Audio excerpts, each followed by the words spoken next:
Well, we now know where the wind's gasp came from, probably. Around the 29-second mark of the Ascendance trailer, you can see the structure in the skybound area, or however you spell the name of the area. The same one as the wind's gasp, except the one in the Windward Plain seems to be broken. This is most likely due to the same reason it ended up in the desert to begin with. It fell. My guess is it used to be a part of the sky structure, and the malfunction led to it losing whatever special effect was keeping it in place, the same effects that causes the rocks to float in the ice-short cliffs. And after falling, the impact shattered it, or broke it, and that's why, there's a giant missing piece. We now know the origin, if this is correct, but what does this tell us? We're still in the first trailer section of theorizing, so I would rather not jump the gun. I'm gonna give a couple ideas, and we'll see what clicks the more trailers we see. Idea 1 is that the falling structure was old. It already looks relatively withered, and the radar has made itself extremely comfy in there, so could have been there for a while. This means that the wind's gasp most likely fell early on during Wyveria's development of the skybound area. So they were developing it, some sort of malfunction happened, it fell, and then they continued working. That's fine. Spent 1,000 years rotting, now creatures live in there. Because it makes sense for a scientifically inclined civilization to try out testing things, and if things don't work out, they move on and continue testing until something succeeds. Now, since we're already speculating, I might as well go a bit wild. What if, and this is option 2, it fell recently, right?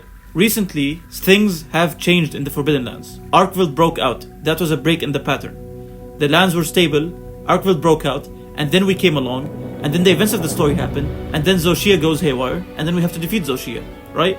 For 1,000 years, Zoshia was dormant, and the lands were in a relative homeostasis, correct? Now, I'm not sure how these events are connected, I'm not sure if they're even connected, but it's a bit too convenient for us to show up, and then for all these events to happen.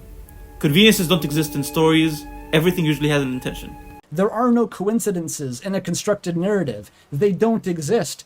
Coincidences happen in real life because there is no God. What if the same event that caused Arkveld to awaken and caused Zoshia to become unstable is making the floating islands themselves unstable? The islands are falling apart. The first piece to fall was the wind's gasp. The way we're going to discover the islands is because debris start falling more and more. And this will also explain why there's a bunch of falling guardian doshagomas in the trailer, right? Kushalo's throwing them around, maybe, most likely. But as shown in the trailer, the Sky Islands have guardian monsters on them.